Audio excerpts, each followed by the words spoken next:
I never wanted a fight. All I craved was a cold beer, a quiet weekend, and the gentle lap of lake water against a dock.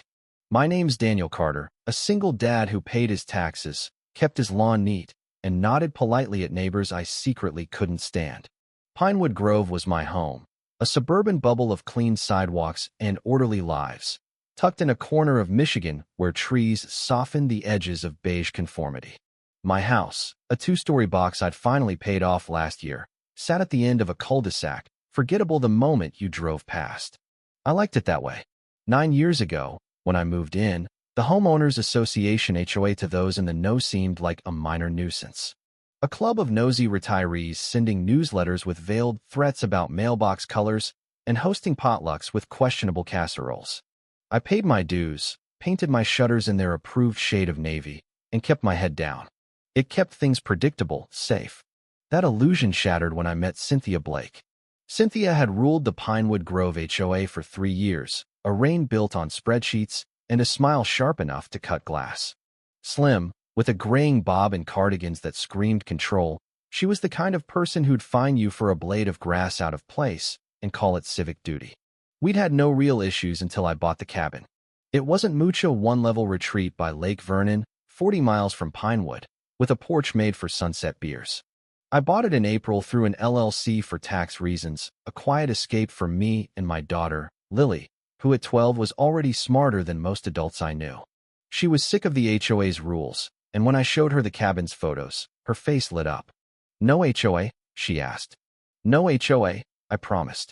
That May, we spent our first weekend there, fixing the dock, roasting marshmallows, and basking in a silence so pure it felt like freedom. I thought that was Ida weekend haven from Pinewood's manicured tyranny. Then the letter arrived.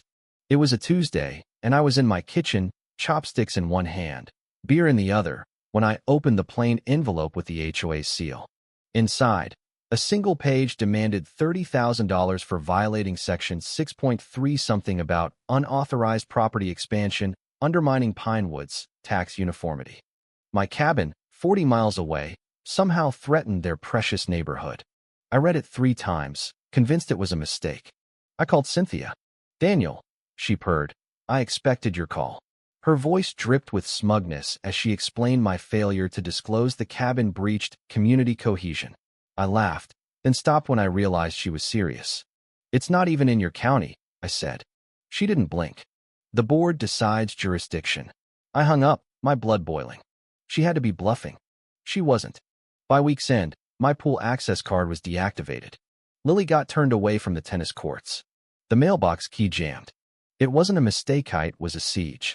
I drove to the HOA's office, a sterile storefront wedged between a pet salon and a vape shop, reeking of fake citrus and smug authority. Cynthia sat at a desk stacked with folders, her smile a trap. "Daniel, we have much to discuss," she said, pen poised like a weapon. I tossed the cabin's deed onto her desk. "This is outside your reach. You're not the Queen of Michigan." Her eyes gleamed. "Your residency here creates obligations. Your second home dilutes Pinewood's tax loyalty." Tax loyalty? It was nonsense, but she doubled down, citing Section 6.3's interpretive flexibility. I left before I said something I'd regret. The harassment escalated. A community patrol car parked across from my house nightly. A neighbor, Tom, who once swapped lawn tips, now snapped photos of my driveway like a private eye. Trash pickup skipped my address. Anonymous concern forms flooded my mailbox. Me lawn was too long. My bins lingered curbside. Lily's sleepover was an unlicensed rental. Then the mail tampering started. Packages vanished. Envelopes arrived torn. Someone had filed a forwarding request I hadn't authorized. When I reported it to the police, the officer sighed. "Pinewood Grove? Yeah, we get calls." Lily broke my denial. She came home quiet, her eyes heavy. "Kids at school say we're getting evicted," she whispered. A neighbor, likely Cynthia's ally, had spread the rumor. That night, I spread out every document, deeds, bylaws, letters like a detective. I called Rachel Morgan, a real estate attorney known for battling HOA overreach. "They're trying to break you," she said. "Financial pressure, social shaming. You're lucky they haven't towed your car." Rachel sent a cease and desist letter, citing no jurisdiction, and filed a complaint with the state's HOA Oversight Office. I felt a flicker of hope until I woke to a bag of dead fish on my porch, a note pinned to it. Hope the cabin was worth it. I installed cameras, digitized every HOA letter, recorded every call with Cynthia, legal in our one-party consent state, and kept a journal. It felt like war. Cynthia pivoted, accusing me of running an Airbnb at the cabin. An inspector showed up, demanding guest logs. I showed him an empty bedroom and offered a beer. He laughed, but made me sign a form. Then came this structural noncompliance. Notice semi-garage doors window, there for 9 years, was suddenly unapproved. A drone buzzed my backyard while Lily and I grilled. She pointed mid-bite. Are we being spied on? I waved at it with tongs, then sent the footage to Rachel. The police shrugged civil matter. Things got darker. Police cruisers rolled up at dusk, lights flashing, claiming I was harboring weapons and running an illegal business. I gave them a tour of my boring, legal home. They apologized but left Lily shaken, clutching her sketchpad. They thought you were a criminal, she said. No, I replied. Cynthia did. Rachel filed a protection order, arguing endangerment. It was denied, but we got a harassment case greenlit. Then a board member, Carl, a nervous car wash owner, called. Things are out of hand, he whispered. Cynthia's planning something. 2 days later, I RSVP'd to an HOA meeting, set my new laptop to record, and sat through Cynthia's 12-minute rant about my corrosive influence. If we let Daniel ignore enforcement, it's chaos, she said. Wind chimes, purple fences. Carl mumbled about legal risks. Cynthia snapped, we have the votes. Hold until he's late on dues, then push foreclosure. Another board member worried I'd go public. Let him, Cynthia sneered. Nobody listens to losers. I smiled, the laptop capturing it all. Rachel called the recording dynamite.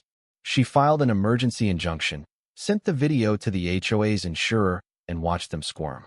Cynthia countered with a $52,000 fine, a lien threat, and a voluntary surrender, brochure-like I was a fugitive.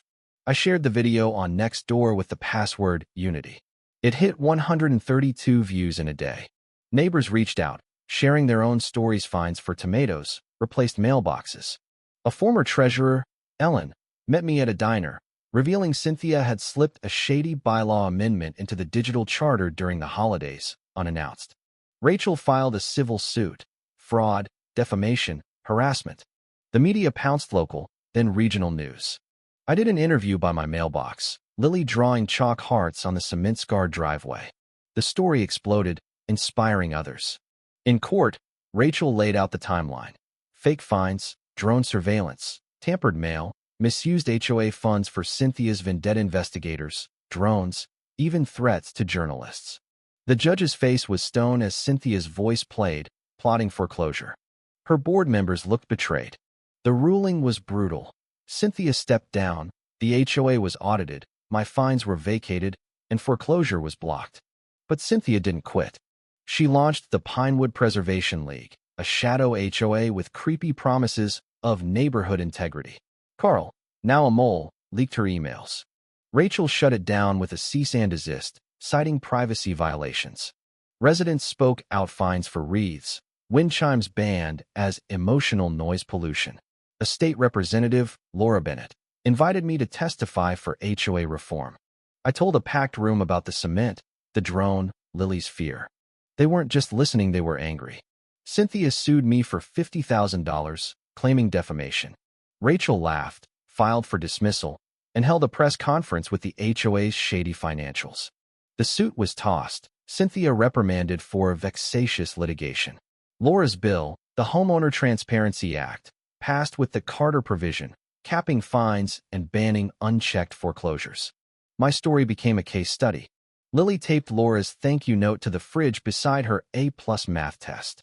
We threw a block Pertino HOA, just neighbors, sparklers, and karaoke. A veteran neighbor, Frank, burned Cynthia's fake bylaw with me, the ashes curling under the moon. Cynthia's house went dark. She vanished, no fanfare, just a moving van. The HOA, under new leadership, became a neighborly committee. I spoke at a DC symposium, my story a warning about power cloaked in smiles. Back at the lake house, Lily and I grilled, the silence no longer heavy. You miss the old days? She asked. I thought of Cynthia's smug letters, the fish, the drone. Not a bit, I said. Especially the fish. She laughed, and so did a free, real, earned.